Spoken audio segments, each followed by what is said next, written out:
Hello, guys, and welcome back to the third episode of the NextUp Network podcast. My name is Jonas Kamal, and this is my good partner, Brad Harris. Today, we have a special guest. He is an entrepreneur in all the right. He is an alum of NC State University, and he's the gracious owner of the studio that we're in as well. He is the prime example of what you should be doing as an entrepreneur and as a student coming out of college, how to navigate that field. And that's what we're talking about today. You know, the abyss that is post-college. What do you do? How do you handle it? And how do you keep pushing forward, especially during turbulent times like we're in right now? So without further ado, Jacob. Yeah, Jeb. Burt. Gracious introduction too. Thank you. I'll let you take it away and introduce yourself, and we'll go ahead with questions. Yeah, so thanks for the intro. Like you were saying, came out of NC State University, studied entrepreneurship there, started working for a startup. Any of my North Carolina people tuning in, they might know Mati Energy. It was an energy drink company based in Durham, North Carolina. Started working there for a couple of years. And then when we kind of came to the end, we split ways last December, and that's what really kind of gave me the kick in the pants to go into entrepreneurship. So here we are today, operating Jeb & Company, which is a marketing consultancy. We do branding, social media, paid advertising for a variety of different types of businesses, and we're figuring it out, man, one day at a time. Yes, sir. So let's talk about that, actually. But before going into right after college, let's talk about like while in school. So what were you, obviously I kind of stalked the LinkedIn and I saw some things from like the e-ship program. NC State University, for those who don't know, has a really good entrepreneurship program. So I'm sure a lot of your roots are from there. But kind of generally speaking, what were some of the things you were doing in school when you were thinking about what's coming on after college? Were you thinking about after college? You know, so how did that work? So I was one of the guys that came into school completely undecided of where to go, what to do. I knew that at some point you should get an internship, and I knew that you wanted to make yourself look good to get a job and develop your resume. But I started out at NC State in this program called the First Year College Program, which essentially is meant to help you discover the other aspects of NC State and what is available, which it did a decent job doing that. I ended up just taking a bunch of like really easy classes, and then got interested in textiles just through like a few by happenstance like interactions in the community of people that were connected to that program. And I got it in my head that if I was designing jackets at Patagonia at some point in the future, I'd be looking pretty good, and got super stoked about that idea. And I was like, hey, I'm gonna go do textiles. I did textiles for one summer and hated it. Wow, okay. And NC State is a really good textiles school. Right. It's like, I think it might be #1 in the nation or something. And I just realized that looking at fibers was not my jam at all. Yeah. And I basically came into the next year of school like, well, this isn't exciting. Let me figure out what's next. I had some gen eds to knock out, and I was doing that. And then I studied abroad going into I guess it was my junior year in China. Okay. And that experience really just like gave me the trajectory for the rest of my college experience. My parents were big on making me study abroad, they wanted me to study abroad. Right. I really wanted to as well. And this program in China was essentially 6 weeks with a group of business students from NC State. And I was like, I really want to go to China. This is cool because I'm with a group of kids. And when I was there, I was introduced to one of my best friends to this day, who's actually helping run the program at NC State, the entrepreneurship program, Gabriel Gonzalez. And he was like, dude, entrepreneurship is where it's at, man. Like we have this program. It had just started when I was going into my junior year. He's like, you're missing out if you're not a part of this. I was working on this like app project with some of my buddies, and I thought I was like an entrepreneur. You know, deep down, everyone has worked on an app at one point. And I was like, whoa, like this is really happening at NC State. And the second like he put that idea in my head, I was like, that's where I got to be. Right. So when I came back my junior year, I was like, NC State entrepreneurship. I'm getting into the clinic program to get to work with other entrepreneurs. And then I just started like feeding off of that. Right. And when it clicks, it clicks. And I think like it was really exciting for me to feel like I was a part of something that was growing and building. And I fell in love with that process of just building.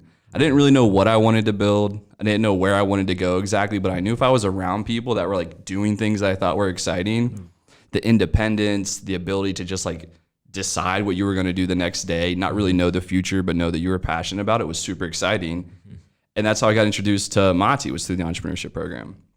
So there were a lot of things that were happening within that junior and senior year to help me figure out what post-college was going to look like. Right. But that program, I have to give so much credit to. Yeah. So obviously, NC State's entrepreneurship program is one that's ranked pretty highly. Yeah. I mean, they've got all these things like HQ Raleigh and all these worker spaces. Were all those around like when you were in school? Yeah. So they were just getting started. When I joined the clinic, I think there were probably 15 or 20 kids in the clinic.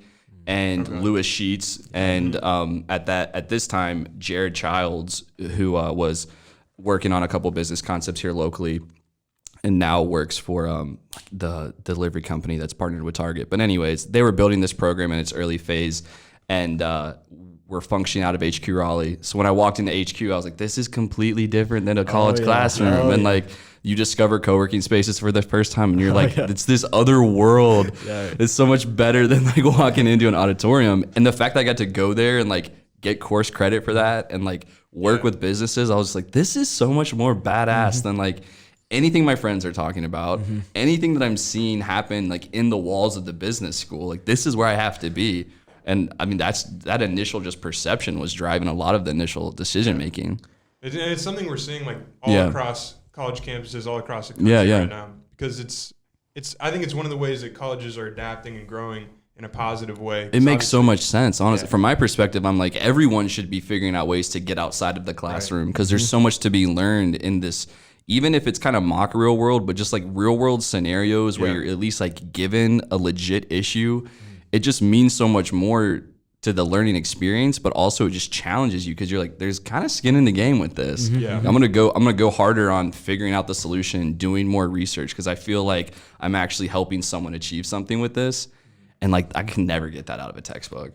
Right. No, it's funny you say that, because I've had definitely similar experiences. Like through high school, I was kind of like, I lived 20 minutes out from Raleigh.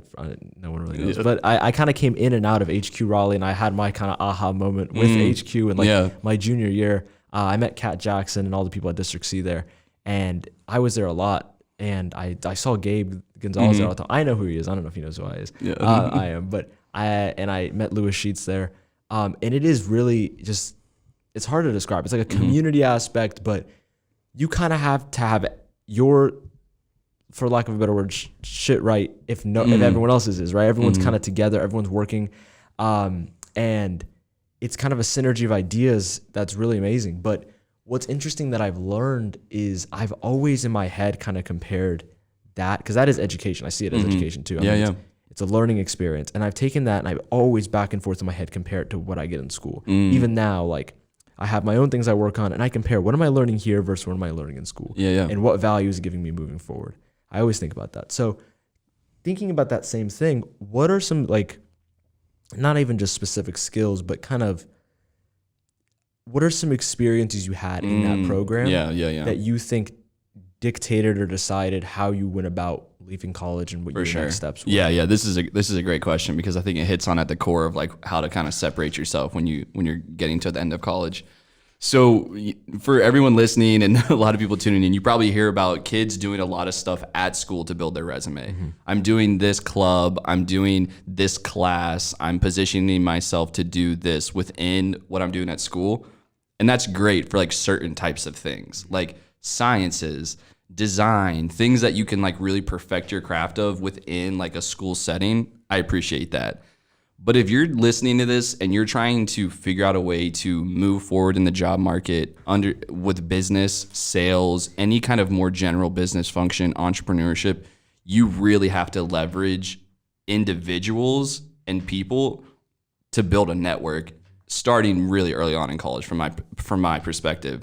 And I was late to the game, and I really felt it my junior year, because there was a mentorship program associated with the NC State Entrepreneurship Program. And essentially, I think it was once a month, you got to go to like this basically like happy hour with just entrepreneurs in the Raleigh area. And not only just like seeing these people in real life, because like you would kind of hear them talked about in co-working spaces, and then you would see them, you're like, whoa, like this guy's like a superstar or whatever. And like it was just so cool to get to have that, like be in the same vicinity as those people, but then also get to have a conversation with them, even if there's not an end goal of like, I need to apply to your company, or, you know, can you help me with something, just to like practice talking to individuals, understanding what those conversations are going to sound like and just seeing what perspective they can share with you, that network that I built my junior and senior year is the only reason I have an agency today, because I was able to connect in a very early phase with, hey, this is what I'm doing. I work for this startup and I kind of think about these things. And that just face-to-face conversations put me in their head. So when they see me 2 years later and I'm like, hey, like, this is what I do now. They're like, oh, well, I know so-and-so, or maybe I'd be interested. Right. So, there's a lot of different ways to develop that network. I've seen other really great programs within schools, like Consult Your Community is another one that works with basically like the big four consulting firms to give students like real life projects. Different programs like that are going to put you in places to network within your community as well as with a professional aspect to it, I think are so essential, especially in this business climate that we live in. Because you think about when you graduate and you're like, well, I applied to a bunch of places. Right. And I tell college kids this all the time, and I've made some videos about it. I'm like, that's exactly what you did. Like, you just submitted a resume because you went to some online portal, you submitted your resume, and now you expect to get a call back. Right. How many thousands of kids did that?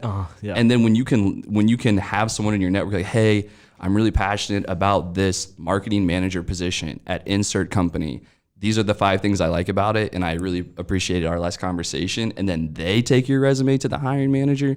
You're above every kid that came in there. Yeah. And I think college kids get so like caught up in this idea of like, am I taking the right classes? Am I positioned the right way on my resume? It's like, are you positioned the right way in your network? Like, do people respect you? Do you know people? Like, how do you have that working for you? And I think you can start that really early on, because leveraging your .edu email address to have conversations. And this is one of the things I like about what you guys are doing, which is the only reason why we're probably like, because you guys have made it an effort to network. Right. But I don't see kids doing that enough. And the amount of people that will just have a cup of coffee with you to just like talk about their story because you're a student and you're willing to learn and listen it's incredible. Yeah. No, I agree. And one of the reason why I wanted to do this podcast as a whole too is because I realized in quarantine, there's 2 things I realized, 2 things that you pointed out as well. One, I like to call it, and I'm sure Brad's heard me say this, is like, what can you do to like separate yourself from the herd? Because for sure, at the end of the day, anyone in your field is competition. I mean, if you're competing for the same jobs, same positions. Oh yeah. And not only getting the same jobs, a lot of kids need to realize when you apply for a job and you get it, to negotiate your salary, to get the best benefits, to get the best care package you can when you get there. There's so many negotiations you need to be having in your life, thus meaning you need a lot of leverage. So what is your leverage? Your GPA can't be your leverage. Everyone has a good GPA, especially if you go to a good school. So what can you do to separate yourself? Who can you talk to? Where can you be? And then another point that you made, I think is important, is the idea of the EDU email. I think one of the biggest concepts with that is, I'm assuming as a professional too, is like when you get an email to have a cup of coffee or to talk or to meet or to share your life story with a student, it's a lot less threatening than it is someone of your kind of your age, right? Yeah. And they're a lot more willing to do so. People love to talk about themselves. They really, really do. Oh yeah. And so you can definitely get someone to sit down and, networking, again, is just a buzzword. It's just creating a mutually beneficial relationship with someone else. And you may think because you're a student that professionals or people in your designated field don't want to talk to you. That might not always be the case. We live in a time where it's multi-generational workforces. I had a meeting this morning on my internship, and I'm 18, and everyone there was like 50 plus. But they value my ideas because I bring a certain perspective, and students of this generation bring a certain perspective that no one else can. And so leveraging that is really important. Yeah. However, I could see like an issue for kids who have no idea, who might not have an e-school or anything like those resources kind of pushing that for them. What are some kind of actionable items you could see? Like you start out, you're a freshman or sophomore, or junior or senior at any school. You're like, okay, I want to get ahead in business and sales and tech and software, whatever. What can they be doing? Like top 10 things, top 5 things they should be doing right now. Well, the first one is to be really honest with yourself about where you want to be and not just put yourself in the position to be somewhere because all your friends are doing it. But if you're trying to figure out how to start building a network at that age, so the same concept of like, let me just gain more clarity into what this looks like when I get out of school. And the message literally would look like this via DM, LinkedIn, or email. Hello, insert name. my name is blah, blah, blah. I go to X and I'm currently studying this.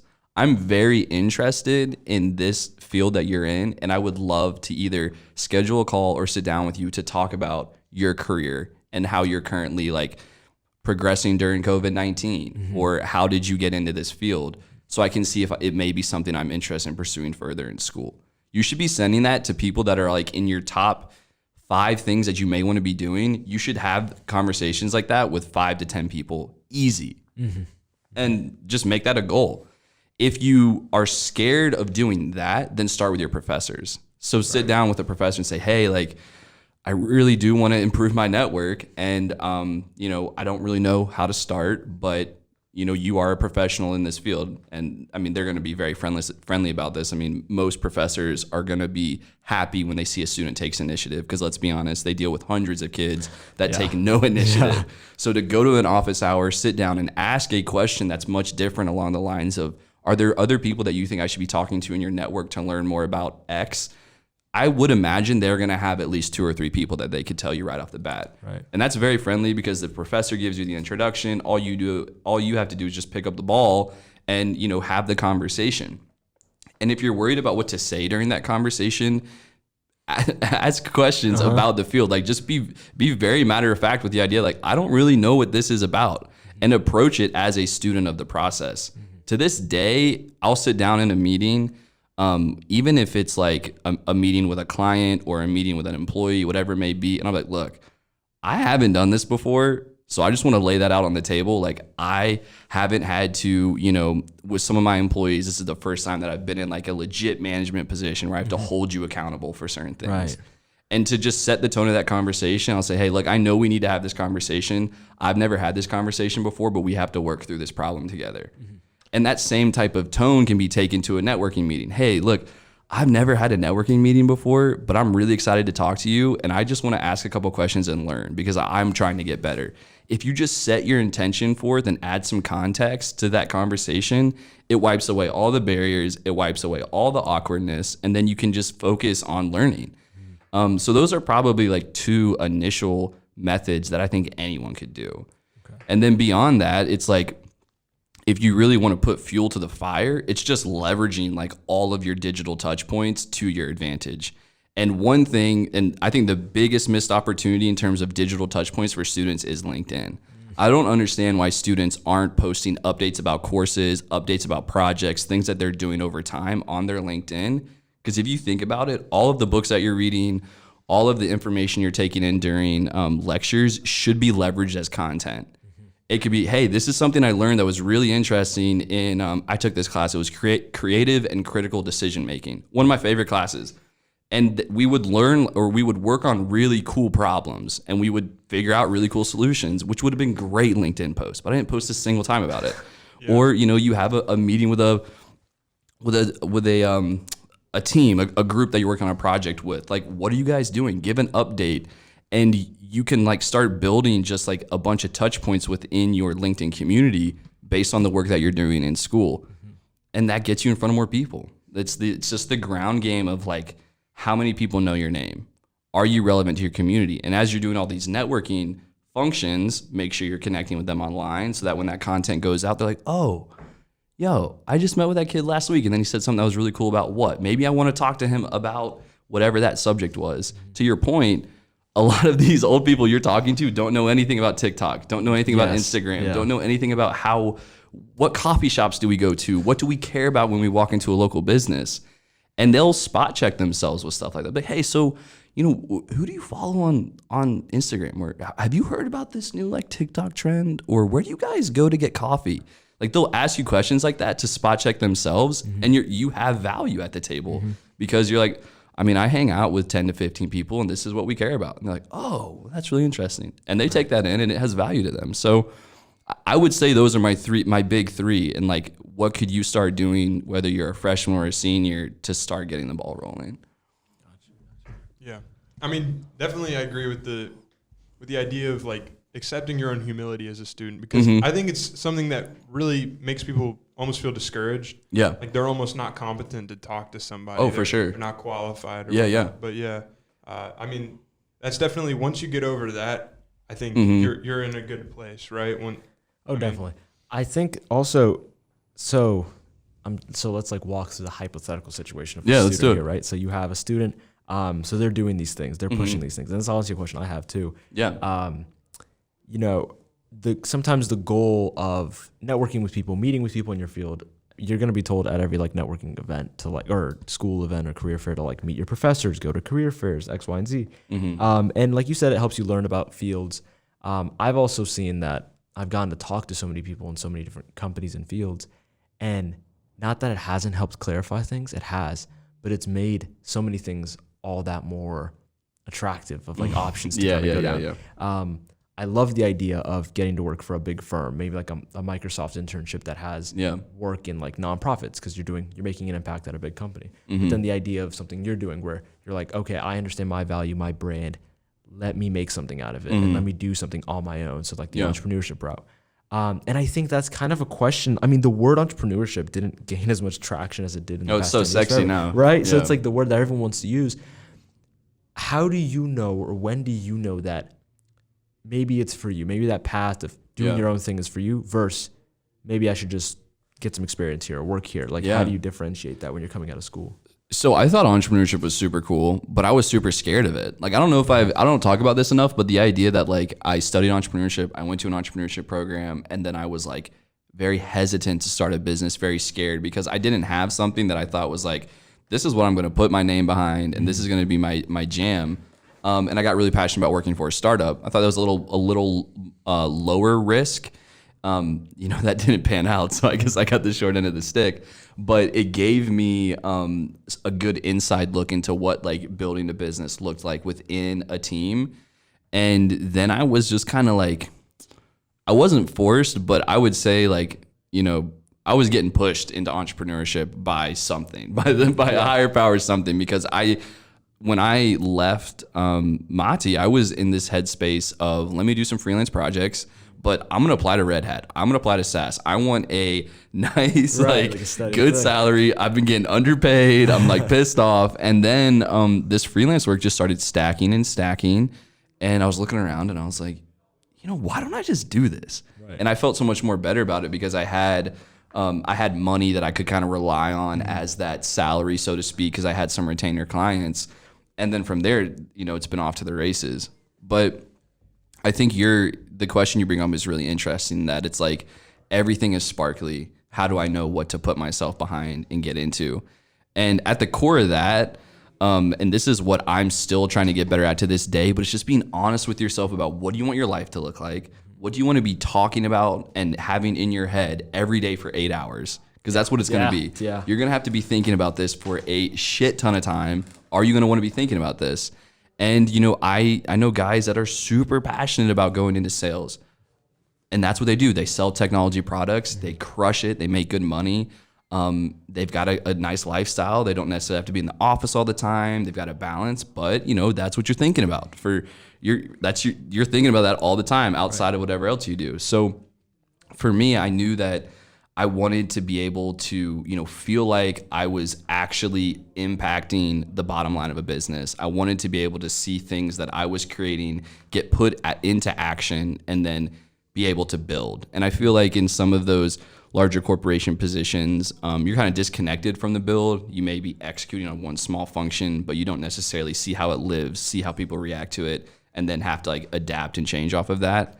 And very little of the time are you involved in like higher strategy thinking with stuff. Definitely. And I always thought that was sexy. Yeah, I mean, well, Jonas, just to add to your question, I feel like the whole idea of, going into the world as a student and seeing all these different things is almost what makes being a student such a special thing. Is the fact that you have this opportunity, you've got this wiggle room that you can go out and do all these different things, and you don't have the risk of, hey, I'm tied down to a career. Hey, I really need to be worrying about how I'm building this career up more and more. You're really you're at a good point, and you don't want to waste that time because it's a great opportunity to have so many opportunities. Yeah, I love that you look at it like that. It's funny because, and I completely agree. And I think I talked to my parents about this. I talked to people at where I work about this, and I think it's in this generation, in this day and age, when things are so easily accessible, right?